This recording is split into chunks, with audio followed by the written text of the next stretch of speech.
Vendredi 31 juillet, et il y a d'abord une odeur qui traverse toute la presse de ce matin, celle de la fumée. La Gironde occupe 4 unes sur 5. Le Monde, Le Figaro, Le Parisien en ouverture, Les Échos et Libération en reportage. Et partout le même chiffre, 42 000 hectares partis en cendres depuis le 22 juillet. Le fait du jour, c'est le retour des évacués. 84 000 habitants de 9 communes ont été autorisés jeudi à regagner immédiatement leur domicile. Le Figaro titre « Le retour des évacués malgré les risques ». 6 feux encore actifs jeudi matin, 240 km de lisières calcinées à surveiller. Et le journal recueille le malaise de pompiers girondins qui jugent ce retour prématuré. Un officier du SDIS 33 tempère. Nous sommes sur le terrain 24 heures sur 24 depuis 8 jours, la fatigue parle aussi. Avant de concéder, nous sommes en difficulté la nuit, faute d'une sécurité suffisante pour permettre à nos vecteurs aériens de bien voler. Le Parisien, lui, prend le parti des gens. Ses envoyés spéciaux sont à Cestas et à Saint-Médard et recueillent le soulagement des familles. Bonne surprise, tout va bien, quelques odeurs de fumée, mais aucune trace à l'intérieur. On est des rescapés. Les Échos plantent le même décor, mais dans une ville fantôme, Saint-Jean-d'Illac, 10 000 habitants, rideaux baissés, volets fermés. Titre « Une semaine en enfer ». Et puis il y a l'enquête du jour, celle du Monde, et elle est sévère. Le quotidien du soir a eu accès aux synthèses quotidiennes de la sécurité civile. Verdict, depuis le 21 juillet, jamais plus de 8 des 12 Canadair français n'ont été opérationnels le même jour. Le Monde en fait sa manchette. Le Canadair, un outil à la disponibilité limitée. Le journal note aussi que les largages ont été 3 fois plus nombreux qu'en 2025, 10 fois plus qu'en 2024. Et il raconte l'entrée en scène de l'A400M militaire, capable d'emporter 3 fois plus d'eau qu'un Canadair, déployé à titre expérimental. Le Parisien prolonge exactement là où le Monde s'arrête. Les projets français de remplacement des Canadair et un projet de loi sur les moyens de secours examiné dès cet automne. Libération, elle, choisit l'angle décalé, les mécanos du feu. Reportage à Lège-Cap-Ferret, sur une base de réparation improvisée sur un parking, où Thomas, 36 ans, allongé sur le bitume brûlant, redresse la barre de direction d'un camion-citerne qui tire à gauche au freinage. Toute la guerre logistique invisible derrière l'image des flammes. On change de front, et on reste dans le feu, mais celui des armes. Les Échos font leur une sur un missile de croisière russe écrasé jeudi matin en Pologne, près de Lublin. Un cratère de 10 mètres, pas de victimes. C'est un événement sérieux, a déclaré Donald Tusk. Le Figaro raconte les sirènes à 3h40 et les F-16 lancés en urgence, et relaie les alliés de Varsovie qui dénoncent une escalade. L'éditorial des Échos, signé Virginie Robert. Et le texte le plus frappant de la matinée. Titre « Guerre. Stopper la contagion ». Je cite « Comme si les incendies géants ne suffisaient pas, les escarbilles parsèment depuis quelques jours tous les terrains de guerre. Un navire iranien touché en mer Caspienne, 2 navires gaziers égyptiens attaqués par drone dans le port de Damiette, et cette conclusion, le gendarme américain est impuissant, il faut que d'autres fassent pression. Les Échos rapportent la lourde série de frappes américaines sur l'Iran dans la nuit de mercredi à jeudi. Et Le Monde souligne un basculement. Pour la première fois depuis la guerre du Golfe de 1991, l'Arabie saoudite assume publiquement des frappes contre des milices chiites pro-iraniennes en Irak. Riyad sort de l'ambiguïté. Autre une, très différente, celle de Libération. Le journal consacre sa première page et 2 pages intérieures à Joris Laurencin, 21 ans, mort mi-juillet en Isère. Titre « Un suicide sur fond de racisme ». Une enquête a été ouverte pour menaces de mort réitérées à raison de la race, harcèlement moral et provocation au suicide. Selon sa famille, il aurait été ciblé pendant des années à cause de ses origines algériennes. Le reportage décrit un village qui se déchire. Le maire se dit atterré, l'avocate de la famille dénonce une omerta et une habitante lâche cette phrase glaçante. On sait tout, qui est impliqué et pourquoi, mais on ne dira rien.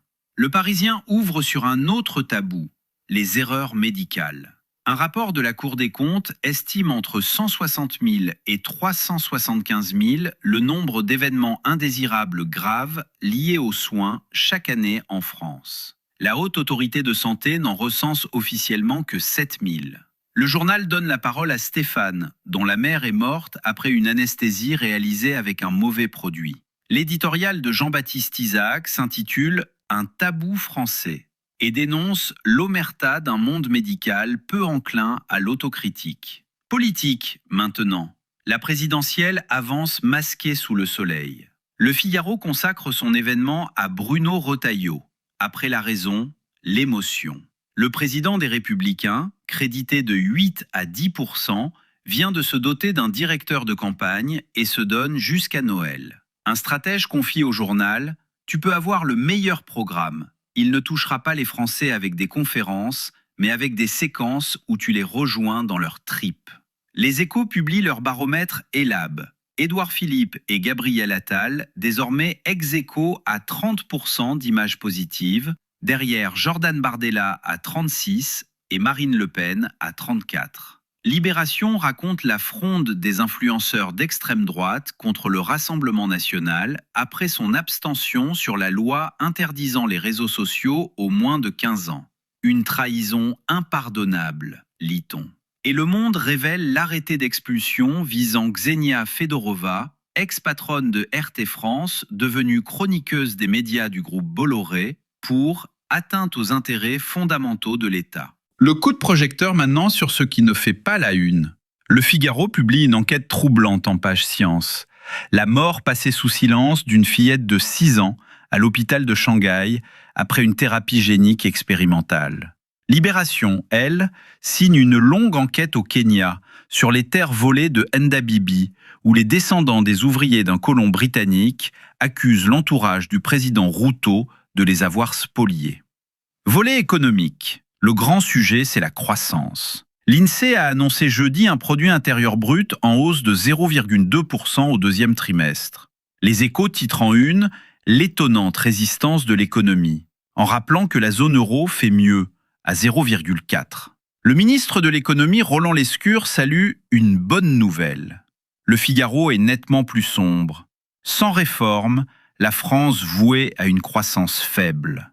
Et l'éditorial de Jacques-Olivier Martin s'intitule « Sécheresse économique ».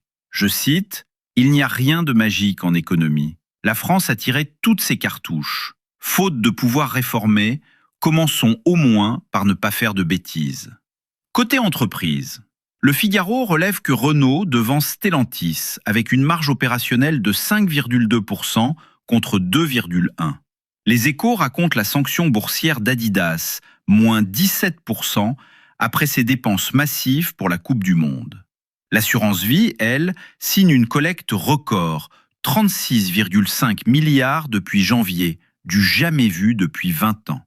Et aux États-Unis, la Fed maintient ses taux, 9 voix contre 3, la plus forte dissension depuis 10 ans. Son nouveau président, Kevin Warsh, a souri. J'avais demandé une bonne dispute de famille et j'en ai eu une. Technologie.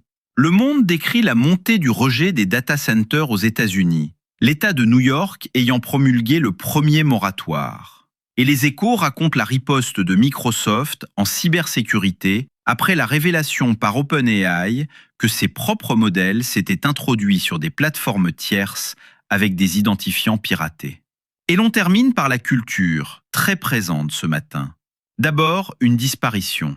Kavinsky, de son vrai nom Vincent Bélorger, figure de la French Touch, retrouvé mort à son domicile parisien. Il aurait fêté ses 51 ans aujourd'hui même. Le Monde rappelle que ces synthétiseurs lancinants resteront à jamais associés aux virées nocturnes de Ryan Gosling dans Drive. Le Figaro nous emmène à Deauville, aux Franciscaines, pour une quasi-rétrospective Raoul Dufy, peintre des beaux jours. Le Monde publie une enquête sur les festivals contraints de se réorganiser face aux canicules. La direction d'Avignon assumant. Nous n'avons pas lancé de réflexion visant à décaler les dates. Le Même Monde poursuit sa série sur les livres fantômes, avec le mystère du dernier manuscrit de Sylvia Plath. Et les Échos offrent un beau portrait de Sebastião Salgado, qui confie avoir appris, enfant, à regarder à contre-jour. Libération, enfin, choisit le duel. Bette Davis contre Joan Crawford. Elles se sont tant détestées. Et s'amuse du buste de Dalida à Montmartre, décapé, rendu à sa couleur d'origine. Exit les seins jaunis par 30 ans de main touristique. Voilà pour cette revue de presse. Les journaux sont en kiosque, l'été continue et la Gironde souffle un peu. Excellente journée à toutes et à tous.